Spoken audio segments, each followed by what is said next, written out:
All right, let's go over this review sheet. The 6 most important elements for life on Earth.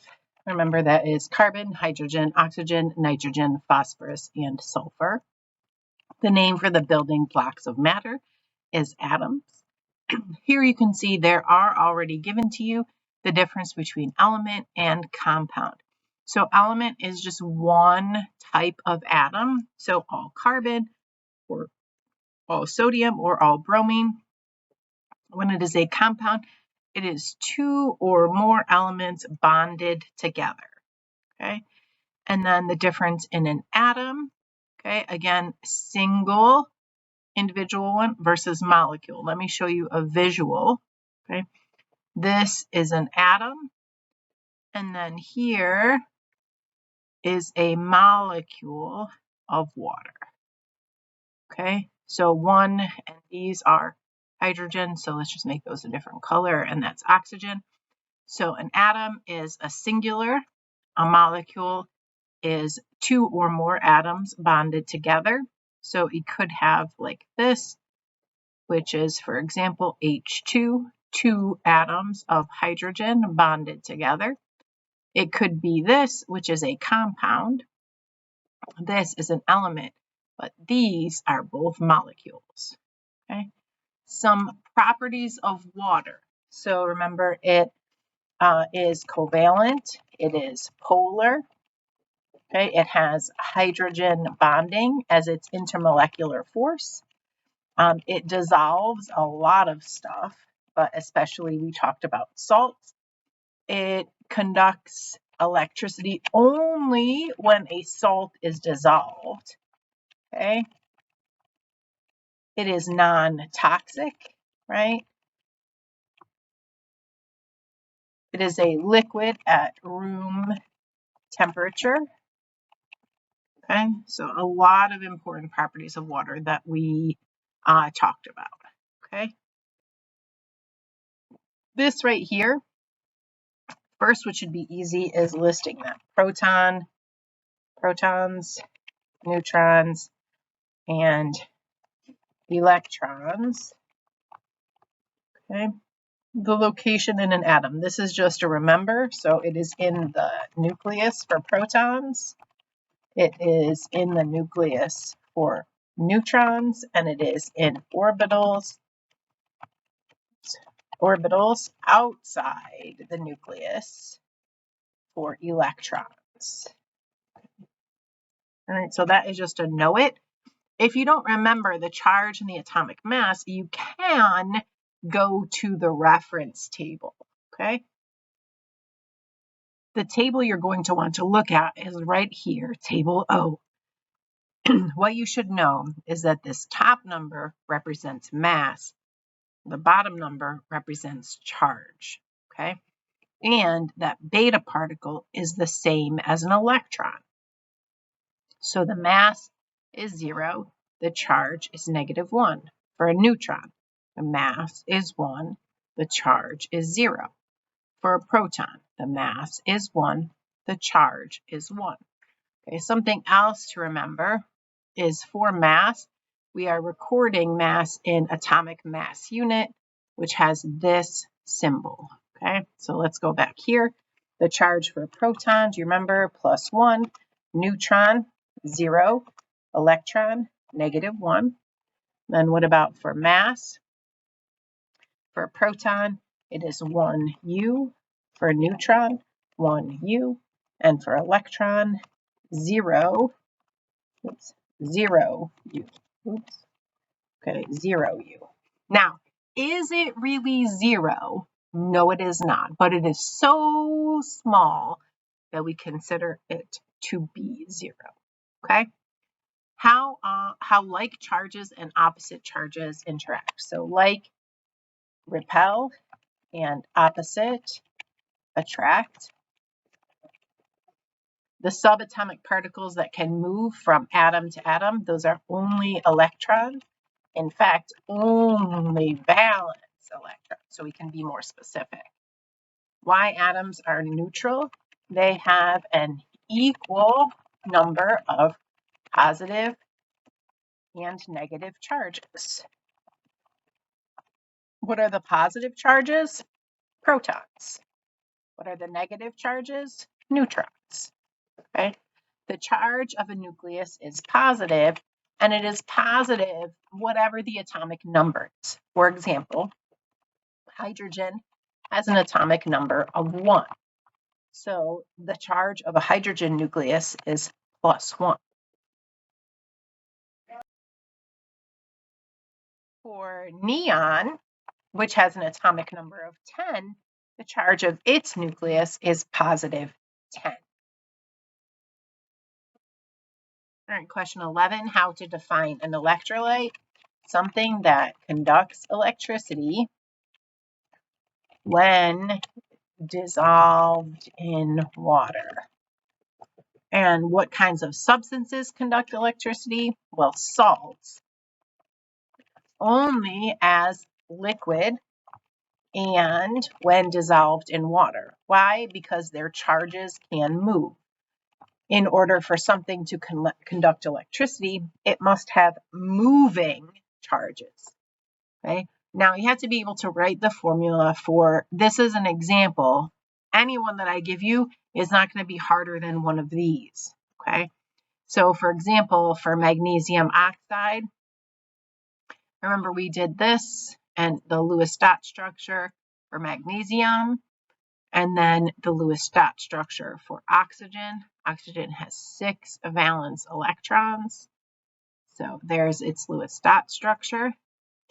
And then what happens is this is the metal. It is going to lose electrons. So this one will go here.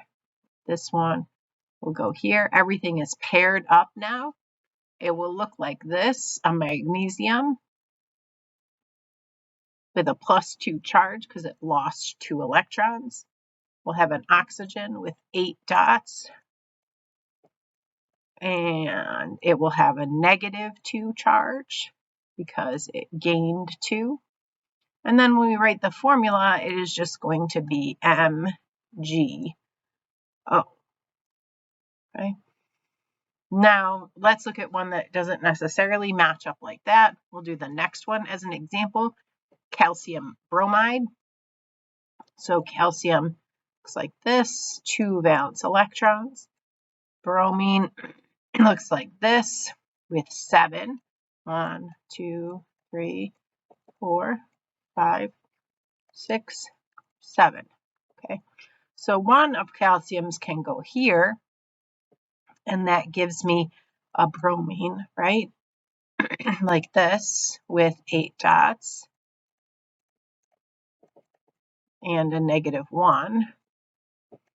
But calcium still has this electron here, so what happens is I need another bromine, and the other electron is going to go to that one. Okay, and will be -1. And then calcium will have no valence electrons left. Its electrons got transferred. Okay, so now when I write the formula, I have 1 Ca, but I have 2 Brs. Okay, so just be careful. The other ones right here cover all of the types of ones that you could be asked, right? How the size of cations and anions compare to the size of the atom. So cations lose electrons. So cations are smaller than their atoms because they lost electrons, whereas anions are larger than their atoms because they gained electrons. So let me explain what I mean. So magnesium right here lost electrons, right? So this magnesium atom with the valence electrons is larger than the magnesium ion. But in this case, the oxygen atom with 6 valence electrons is smaller than the oxygen ion with 8. Okay. What types of elements form cations versus anions? Metals form cations, and nonmetals form anions. How to define electronegativity, how strongly an atom holds electrons in a bond. Where are metals on the periodic table? Left side. Where are nonmetals located? Right side, except hydrogen, right? Don't forget that weird one. It's on the left, but it is a nonmetal. Where are metals located? Along the staircase or that zigzag line. How elements on the periodic table are arranged? They're in order based on their atomic number. Remember, that means the number of protons. That's how we define what an element is. Every atom of an element always contains the same number of protons. This is literally just a fact to remember. What does that mean? That means every time you have a carbon atom, it has the same number of protons. Every time you have a hydrogen atom, it always has the same number of protons. What are groups and periods on the periodic table? Groups are vertical and periods are horizontal.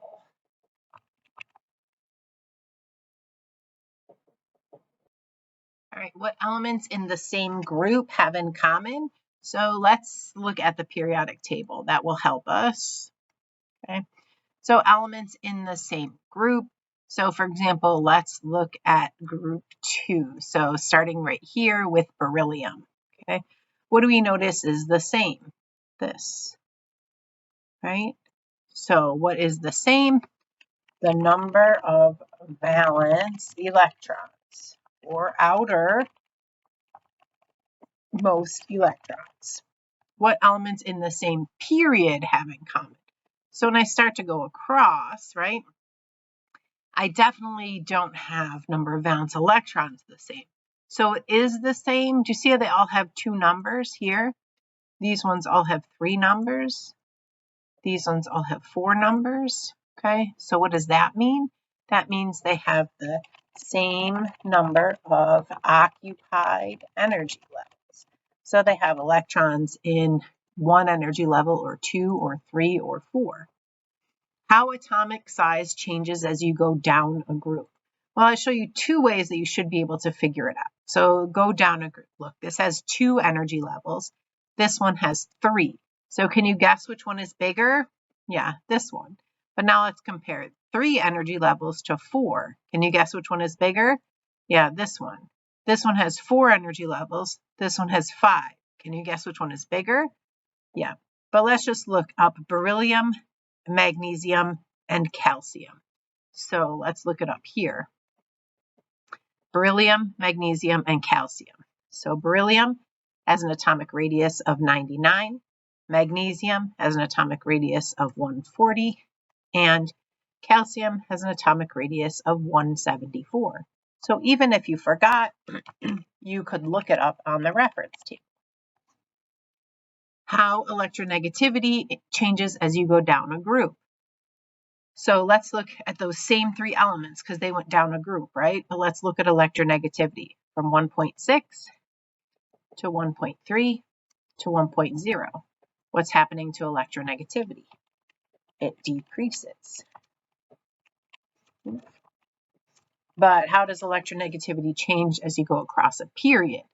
Well, as we go across a period, let's look, for example, at sodium, magnesium, and aluminum. Okay, so let's look at what happens with those for electronegativity. Sodium, magnesium, aluminum. What's happening to the electronegativity? It increases. Right?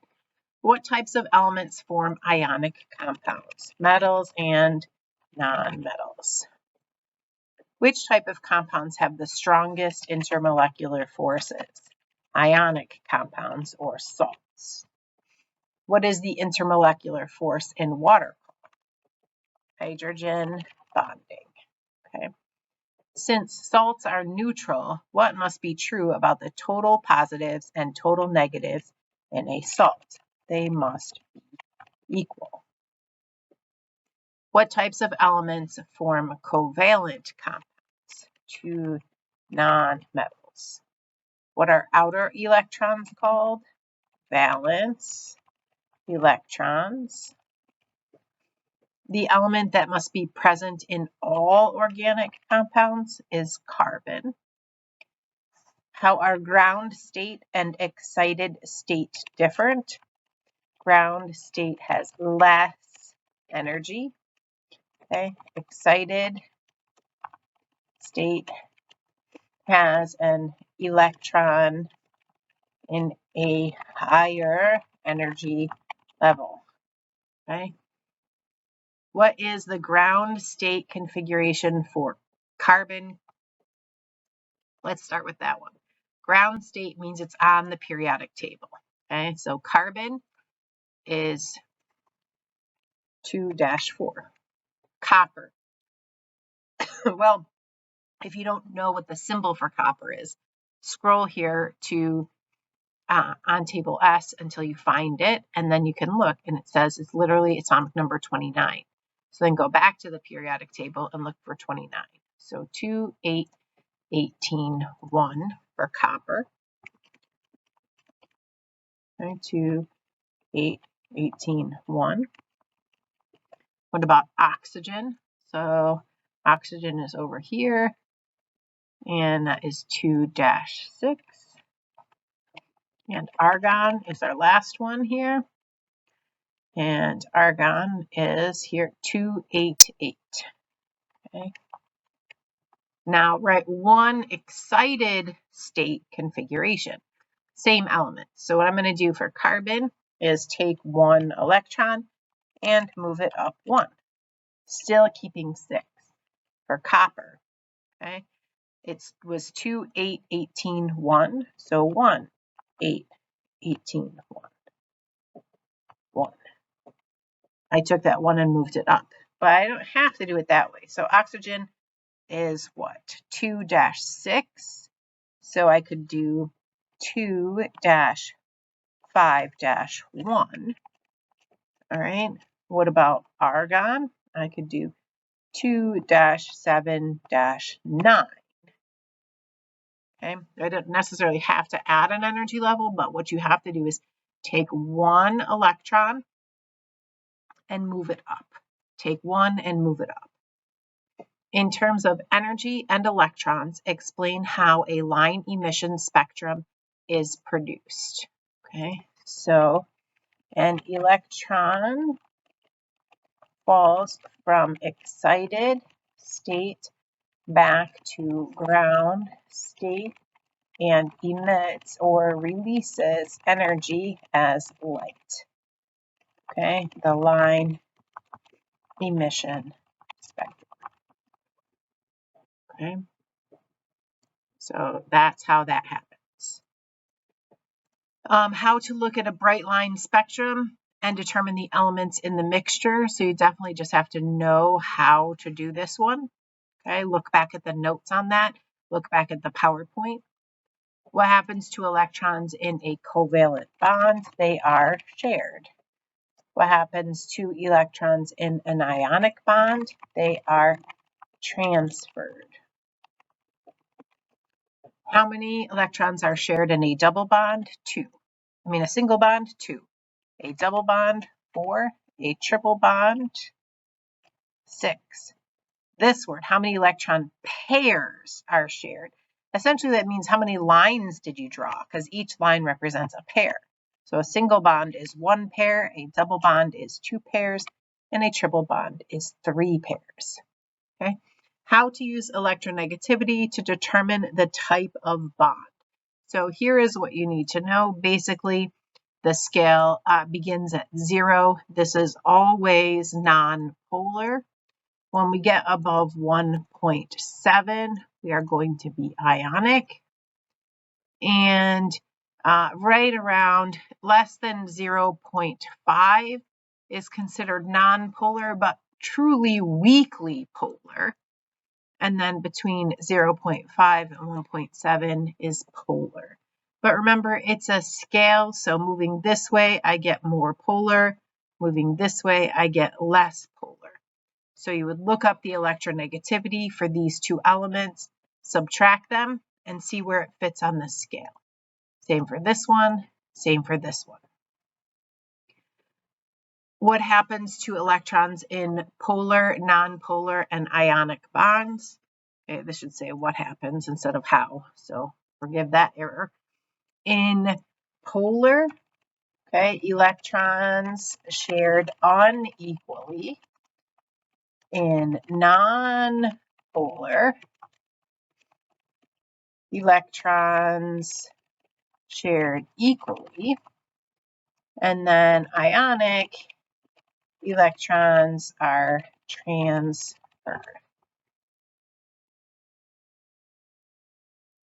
Okay, the difference between polar molecules and nonpolar molecules. So polar molecules have no symmetry, so unequal charge distribution. Non-polar molecules have symmetry. All right, so let me show you an example of what exactly I mean. All right, so here are some examples. You can see that in polar, we have partial charges.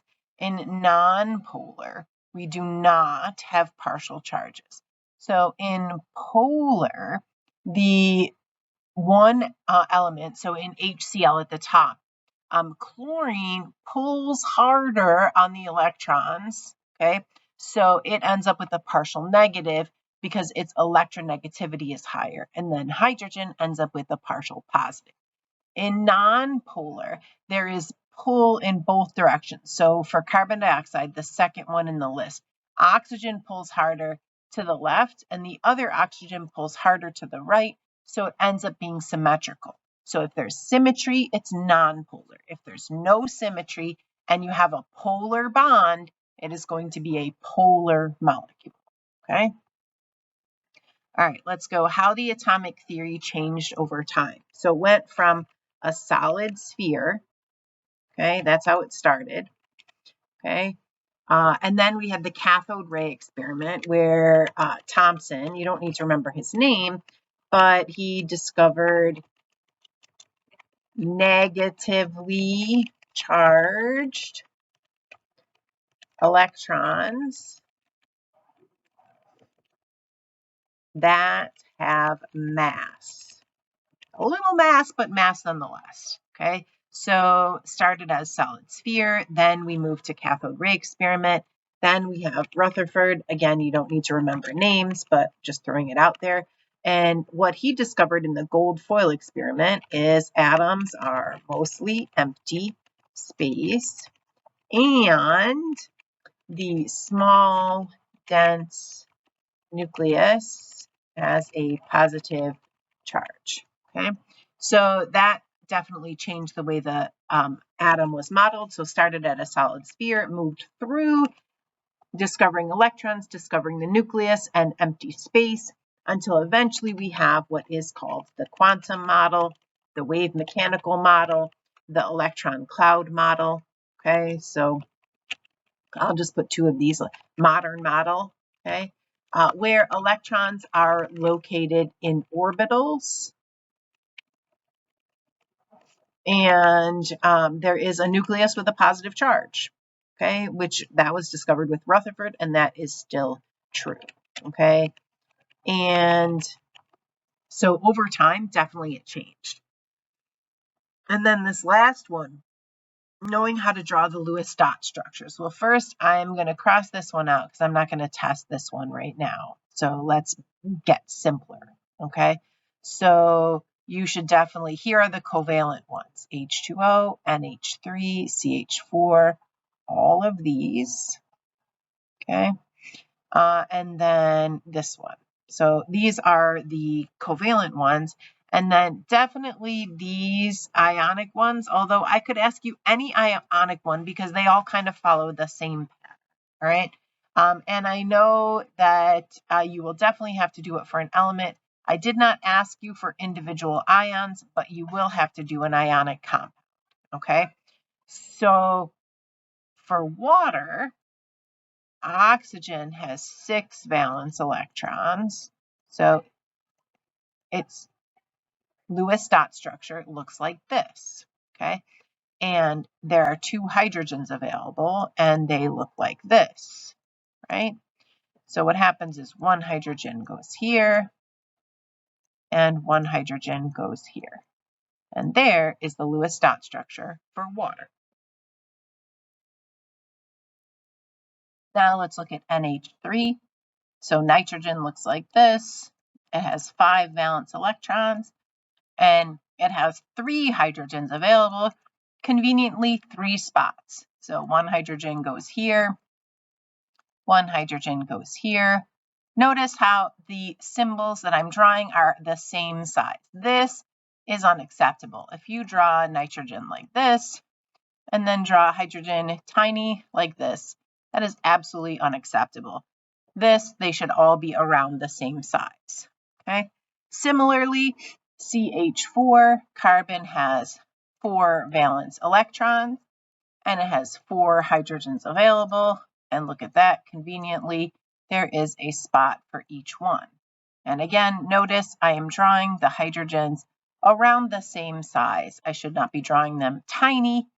Also, the electrons are written exactly in between the atoms, so it not should be off to the side or something weird like that, okay?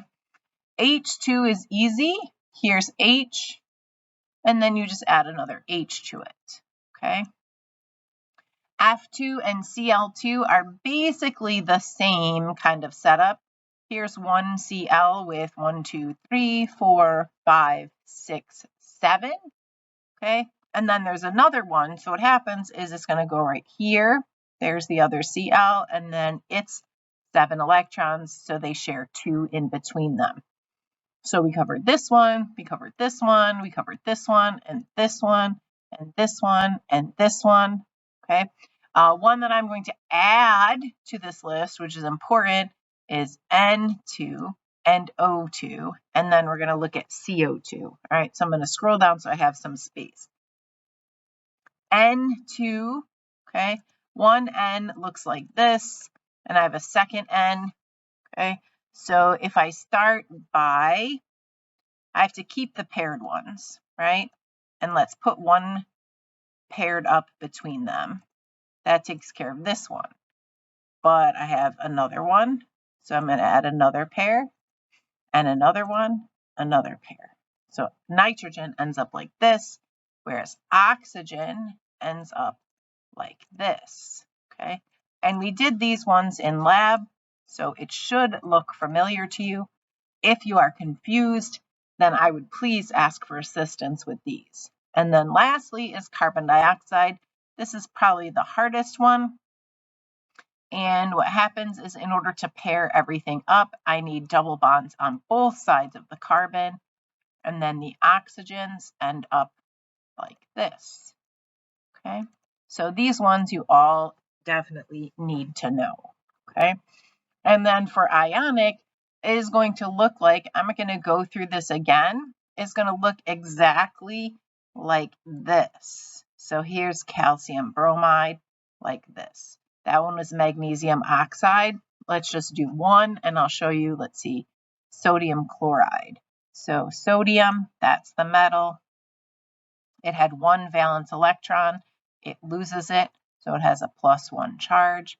And then chlorine started with 7 valence electrons. It gained 1. It took 1 from sodium. So it is like this. Okay, so that's an example. So you definitely need to be able to do those. And again, any of the other questions, here is a quick outline of what the tasks are. So you should definitely be prepared, study, review. You got this.